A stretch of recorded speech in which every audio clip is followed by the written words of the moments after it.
नमस्कार, मैं हरिशंकर, प्रशिक्षण सहयोगी हिंदी आंचलिक प्रशिक्षण शिक्षा एवं प्रशिक्षण संस्थान मैसूर से आप सभी विद्यार्थियों व दर्शकों का स्वागत करता हूं।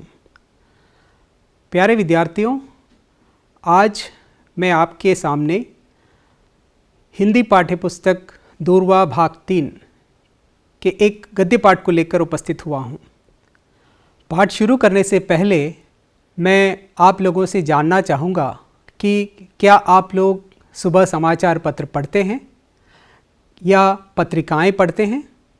क्या आपने किसी विशेष व्यक्ति के बारे में इनमें कोई लेख पढ़ा है? आपको पता है कि समाचार पत्रों में कैसे समाचार प्राप्त किए जाते हैं और छापे जाते हैं? चलो, मैं ही आपको बता देता हूँ। समाचार इकट्ठा करने के लिए कभी लोगों से बातचीत किया जाता है, वार्तालाप किया जाता है और कभी कभी उनसे मिलकर भेंट वार्ता की जाती है। भेंट वार्ता यानी साक्षात्कार, जिसे अंग्रेजी में इंटरव्यू भी कहते हैं, समाचार संकलन का एक प्रभावी तरीका है।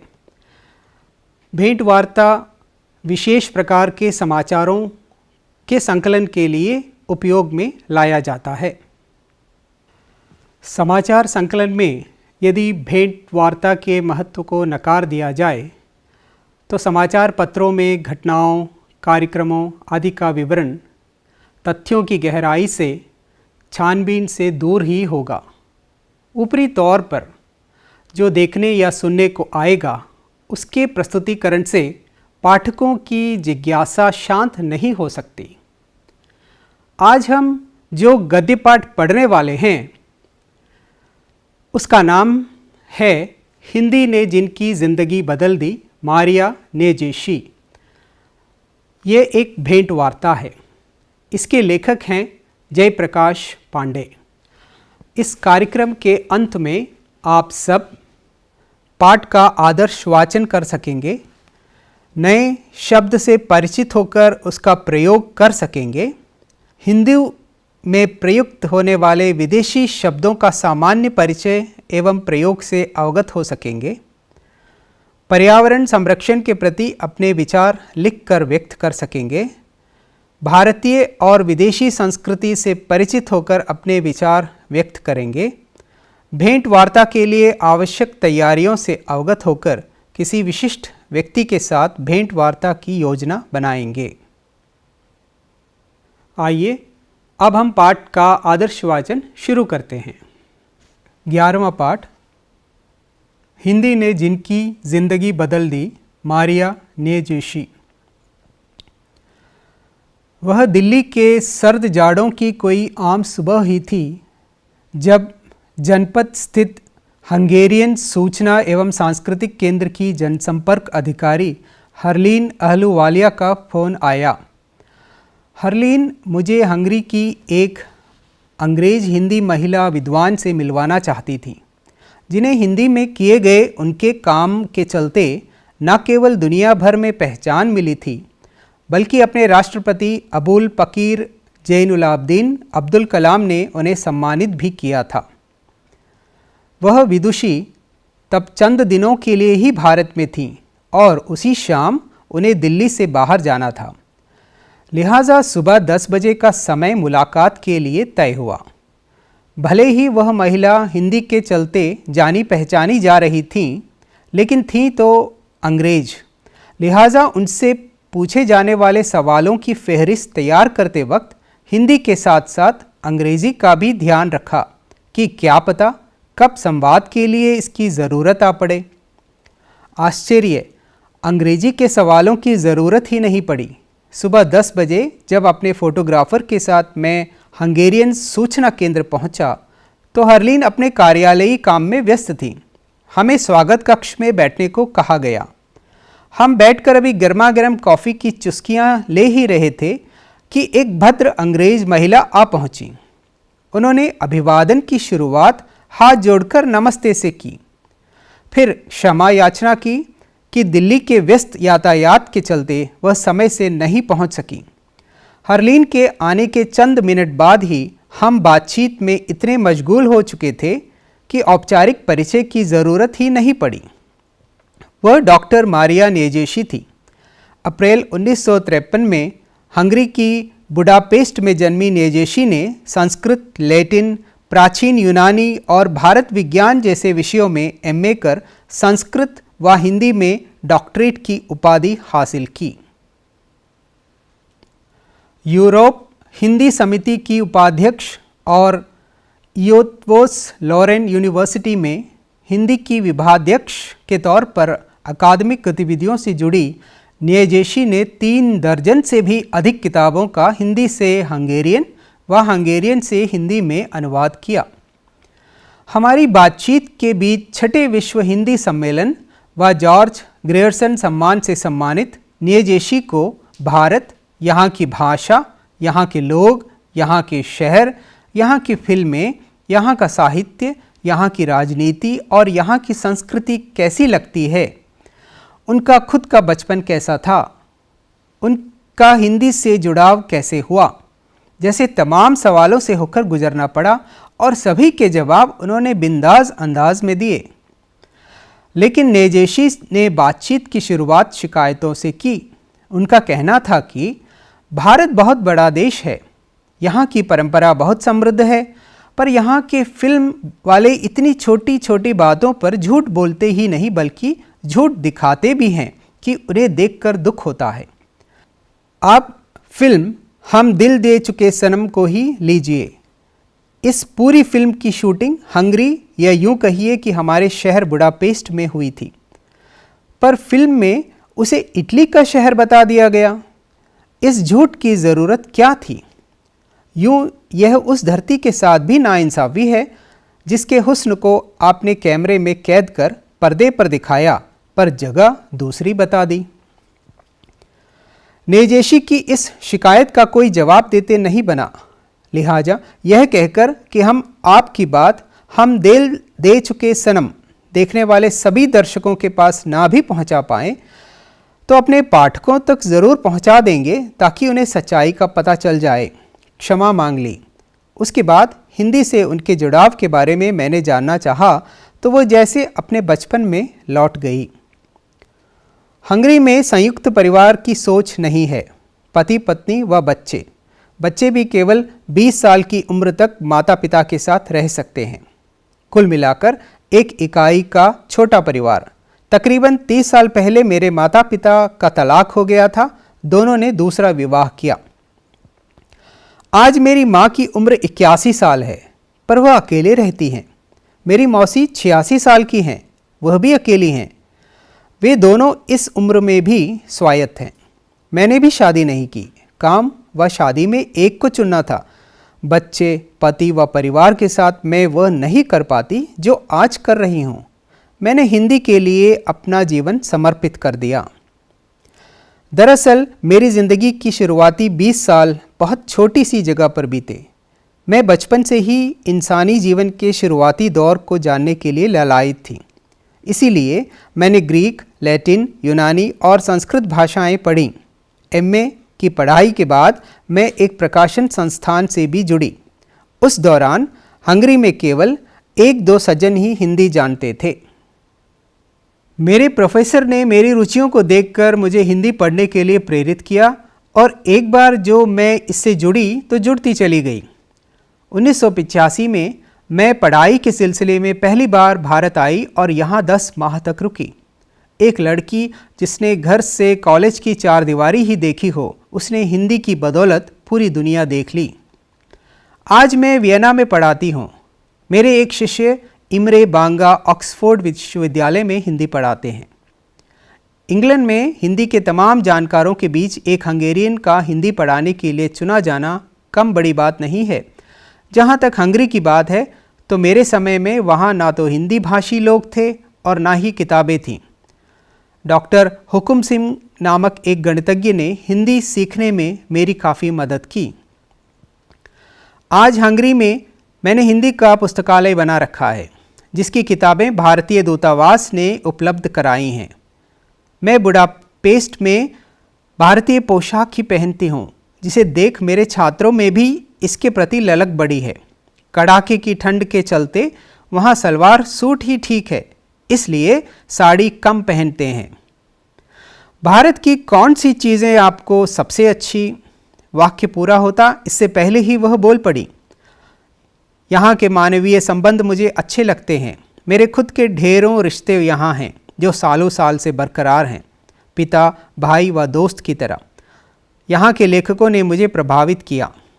असगर वजाहत के साथ हंगरी में 5 साल तक साथ साथ काम किया।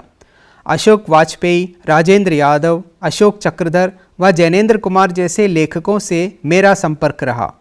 भारतीय खाने में पूरी, मटर पनीर भी मुझे पसंद है। यहाँ का कौन सा शहर व कौन सी फिल्में आपको पसंद हैं? नेजेशी का जवाब था, दिल्ली तो अपना शहर है, इसलिए कुछ कहूँगी नहीं। मैं 7 साल बाद दिल्ली आई तो सीएनजी का असर देखा। यहाँ का प्रदूषण कम हुआ है, हरियाली बढ़ी है। पांडिचेरी, मैसूर व उदयपुर भी मुझे काफ़ी पसंद हैं। सच कहूँ तो जहाँ भीड़ कम है, हवा ज़्यादा है, वे शहर मुझे पसंद हैं। रही फिल्मों की बात तो भारतीय फिल्में हंगरी में बहुत कम पहुँचती हैं। वैसे भी पूरे हंगरी में केवल 500 हिंदुस्तानी हैं। 10 साल पहले तो ये केवल 50 थे। जहाँ तक मेरी बात है तो मुझे फिल्म उमराव जान काफ़ी अच्छी लगी। नसीरुद्दीन शाह व शबाना आज़मी मुझे अच्छे लगते हैं, शायद इसलिए कि ये कला फिल्मों से जुड़े कलाकार हैं। मनोरंजन की ज़रूरत तो इंसान को कभी कभी पड़ती है, पर कला फिल्में ज़िंदगी का हिस्सा है। आप इनसे मुंह कैसे मोड़ सकते हैं? धर्म और राजनीति के बारे में नेजेशी के ख्याल पूरी तरह से तार्किक हैं। उनके मुताबिक, मैं हर तरह के मंदिर, मस्जिद व चर्च गई हूँ, पर मैं ना इधर की हूँ न मैं उधर की। मैंने धर्म के बारे में काफ़ी कुछ पढ़ा है और मैं इसके हर रूप से परिचित हूँ, लेकिन हर धर्म का आदर करते हुए भी मैं किसी एक धर्म को नहीं मानती। रही राजनीति तो चूंकि मैं समाचार पत्र, पत्रिकाएं पढ़ती हूँ, खबरिया चैनल देखती हूँ, इसलिए इसके बारे में थोड़ी बहुत समझ है। दरअसल हंगरी में रहकर आप राजनीति के प्रभावों से बच नहीं सकते। वहाँ पिछले 15 सालों में काफ़ी बदलाव हुए हैं, लेकिन भारत की राजनीति को समझने के लिए पूरी जिंदगी चाहिए। नेजेशी से आखिर में आधुनिकता को लेकर उनके विचारों के बारे में पूछा। अचरज यह कि उन्होंने आधुनिकता से असहजता जताई। उनका कहना था, बहुराष्ट्रीय कंपनियों का प्रभाव इतना अधिक बढ़ गया है कि जगह की, सामान की खासियत और विविधता खत्म हो गई है। हर जगह फास्ट फूड, एक जैसे साबुन, एक जैसा पेय, एक जैसे शैम्पू। यह क्या है? यह ठीक है कि भूमंडलीकरण ने हमें जोड़ा है, इससे हम एक दूसरे से जुड़े हैं और एक दूसरे को समझ पा रहे हैं, पर लोग यह क्यों नहीं समझते कि पूरी धरती ही हमारी है। अगर हम इसे खराब करेंगे तो इसका नतीजा सबको भुगतना होगा। कैटरीना, सुनामी, विल्मा, भूकंप और भी न जाने क्या क्या। मैं एक अनुभव से अपनी बात खत्म करना चाहूँगी। एक बार मैं सूरीनाम के घनघोर जंगलों की तरफ गई, जहाँ से नदी मार्ग के अलावा गुजरने का कोई दूसरा रास्ता नहीं था। हमने नाव पकड़ी, काफ़ी अंदर तक गए, यानी उस इलाके तक गए जहाँ आबादी नहीं थी। बस्तियाँ, कल कारखाने नहीं थे, उद्योग धंधे नहीं थे, पर वहाँ भी प्लास्टिक से बनी पानी की एक बोतल तैरती हुई मिली। मैंने सुना है समुद्र में कहीं एक प्लास्टिक का द्वीप बन गया है जो जल्द ही महाद्वीप बन जाएगा। हमें सोचना होगा कि इन चीज़ों का पर्यावरण पर क्या असर होगा। हम ऐसी दुनिया में जिएंगे कैसे? क्या ऐसे ही विश्व की कल्पना की थी हम सब ने? क्या यही विश्व हमें मिलेगा? आपने इस पाठ के दौरान कुछ नए शब्दों पर भी गौर किया होगा, तो आइए उनके अर्थ और सामान्य प्रयोग के बारे में जानते हैं। पहला शब्द है आम, जिसका अर्थ फल भी हो सकता है और विशेष ना होना। अंग्रेजी में ऑर्डिनरी। इसका वाक्य प्रयोग होगा, सड़क दुर्घटनाएं आजकल एक आम बात हो गई है। दूसरा शब्द फेरिस्त, जिसका अर्थ है सूची। अंग्रेजी में लिस्ट। इसका वाक्य प्रयोग होगा, समारोह आयोजन के लिए कार्यक्रम की फेहरिस्त बनाई गई। तीसरा शब्द है क्षमा याचना, जिसका अर्थ है माफ़ी मांगना, अंग्रेजी में अपॉलजीज। वाक्य प्रयोग होगा, गलतियों पर क्षमा याचना करना एक अच्छी आदत है। चौथा शब्द है नाइंसाफ़ी, जिसका अर्थ है अन्याय, अंग्रेजी में कहें इनजस्टिस। इसका वाक्य प्रयोग होगा, अस्पतालों में लोगों के साथ बहुत नाइंसाफ़ी हो रही है। पांचवा शब्द ललक अर्थात इच्छा, अंग्रेजी में डिज़ायर। वाक्य प्रयोग होगा, वीर जवानों को देखकर देश के लिए कुछ कर उठने की ललक उसके मन में जागृत हो उठी। छठा शब्द है लालायित अर्थात ललचाया हुआ, अंग्रेजी में ईगर। इसका वाक्य प्रयोग होगा, उस डिब्बे में क्या है देखने के लिए मन लालायित हो उठा। सातवां शब्द बदौलत, जिसका अर्थ है कृपा से, अंग्रेजी में थैंक्स टू। इसका वाक्य प्रयोग होगा, दीनानाथ की मुस्तैदी की बदौलत ग्राहकों को नियत समय पर और किफ़ायत से आटा मिलने लगा। आठवां शब्द कड़ाके, जिसका अर्थ है जोरदार, अंग्रेजी में सीवियर। वाक्य प्रयोग, जनवरी महीने में कड़ाके की ठंड पड़ने लगी थी। नवा शब्द है बरकरार अर्थात बनाए रखना, अंग्रेजी में कहें इंटैक्ट। इसका वाक्य प्रयोग होगा, देश की सीमाओं में शांति बरकरार रखने में सेना का बड़ा हाथ होता है। 10वां शब्द है मुंह मोड़ना अर्थात बेरुखी करना, अंग्रेजी में रिफ्यूज़। वाक्य प्रयोग होगा, जो ज़रूरत पड़ने पर मुंह मोड़ ले वह सच्चा मित्र नहीं हो सकता। 11वां शब्द मुताबिक अर्थात अनुसार, अंग्रेजी में अकॉर्डिंग टू। इसका वाक्य प्रयोग होगा, पुलिस के मुताबिक यह घटना रात के 2 बजे हुई। 12वां शब्द अचरज अर्थात आश्चर्य, अंग्रेजी में सरप्राइज। इसका वाक्य प्रयोग होगा, सड़क में जमी भीड़ देखकर मैं अचरज में पड़ गया। 13वां शब्द खासियत अर्थात विशेषता, अंग्रेजी में स्पेशलिटी। वाक्य प्रयोग, सभी धर्मों का आदर करना इस देश की खासियत है। 14वां शब्द पेय अर्थात पीने वाला पदार्थ, अंग्रेजी में ड्रिंक। वाक्य प्रयोग होगा, आज पेयजलों के विज्ञापनों से लोग आकर्षित हो रहे हैं। आइए हम पाठ के मुख्य बिंदुओं पर चर्चा करते हैं। पहली बिंदु, इस पाठ में हंगरी की एक अंग्रेज महिला डॉक्टर मारिया नेजेशी का हिंदी के प्रति समर्पण पर प्रकाश डाला गया है। डॉक्टर मारिया नेजेशी को हिंदी में किए गए कार्यों के लिए दुनिया भर में पहचान मिली थी। राष्ट्रपति श्री अब्दुल कलाम ने इन्हें सम्मानित भी किया था।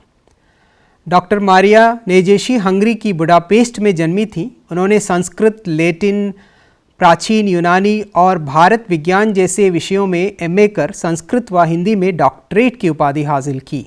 3 दर्जन से भी अधिक किताबों का हिंदी से हंगेरियन व हंगेरियन से हिंदी में अनुवाद किया। उन्होंने हिंदी के लिए अपना जीवन समर्पित कर रखा है। मारिया वियना में हिंदी पढ़ाती हैं। दूसरी बिंदु, डॉक्टर मारिया नेजेशी के सदाचार व्यवहार पर प्रकाश डाला गया है। डॉक्टर मारिया नेजेशी अपने अभिवादन की शुरुआत नमस्ते से करती हैं। दिल्ली के व्यस्त यातायात के चलते समय से न पहुंच पाने के लिए क्षमा याचना मांगती हैं। यह पाठ एक भेंट वार्ता है। भेंट वार्ता यानी साक्षात्कार, अंग्रेजी में जिसे इंटरव्यू कहते हैं।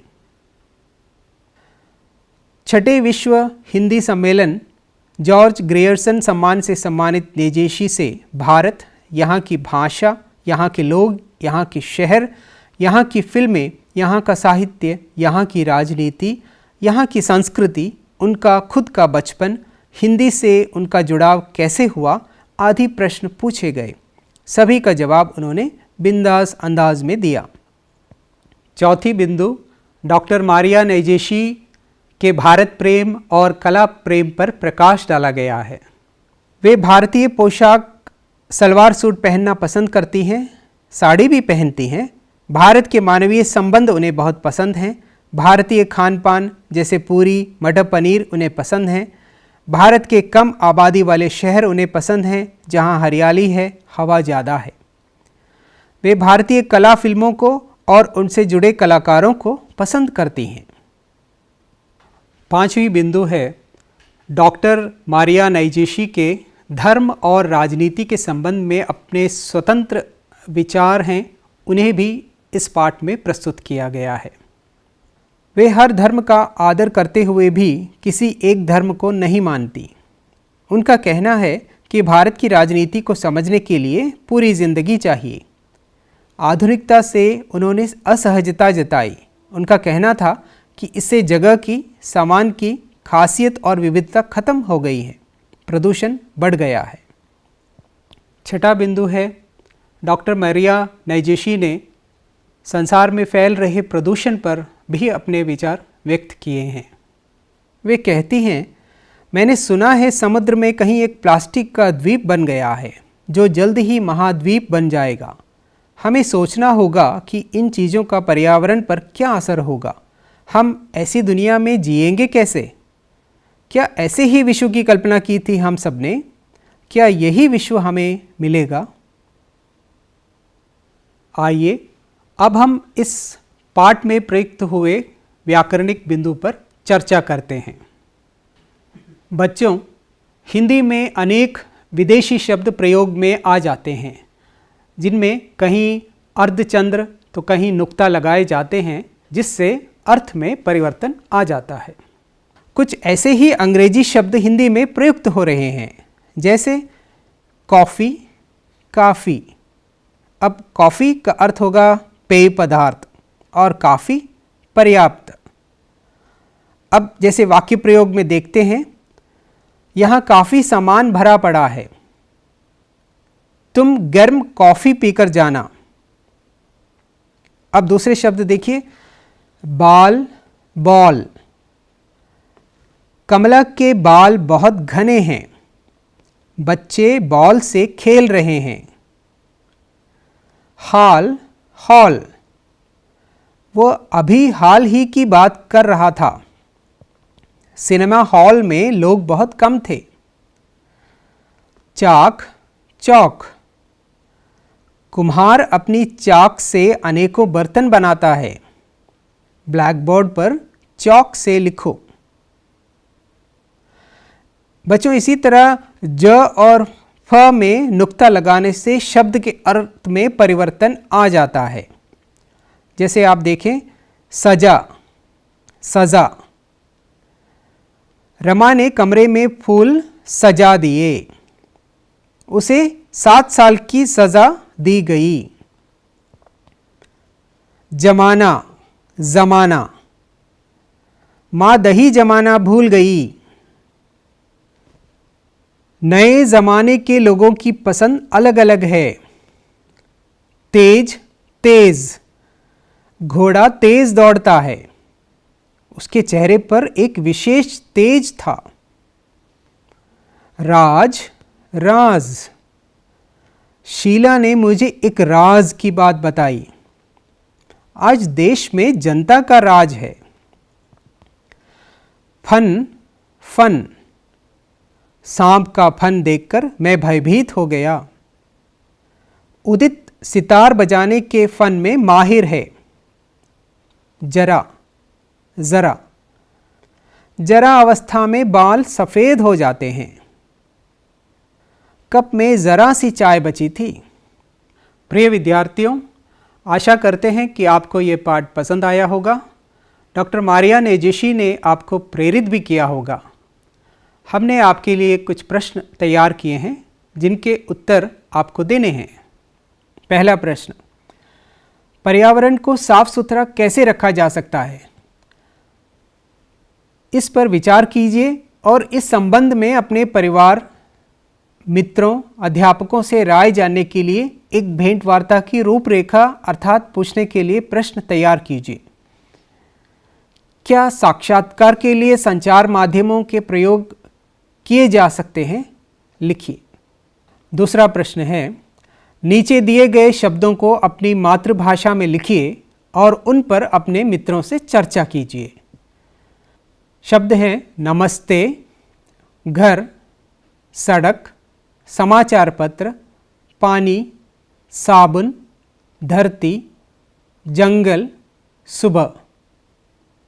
तीसरा प्रश्न है, भारतीय संस्कृति और हंगेरियन संस्कृति की तुलना करके अपने विचार लिखिए। इसकी जानकारी इंटरनेट के माध्यम से इकट्ठा कीजिए और अपने मित्रों से चर्चा कीजिए। आज के इस कार्यक्रम में आपने सीखा, भेंट वार्ता की शैली से अवगत हुए, भेंट वार्ता हेतु प्रश्न बना सके, नए शब्दों से परिचित होकर उसका प्रयोग कर सके, पर्यावरण संरक्षण के प्रति अपने विचार व्यक्त कर प्रदूषण की समस्या से परिचित हो सके, व्याकरणिक बिंदु जैसे आगत विदेशी शब्द के सामान्य परिचय एवं प्रयोग से अवगत हो सके। आज के कार्यक्रम में बस इतना ही। फिर मिलेंगे एक नए पाठ के साथ। तब तक घर पर रहें, सुरक्षित रहें। नमस्ते, धन्यवाद।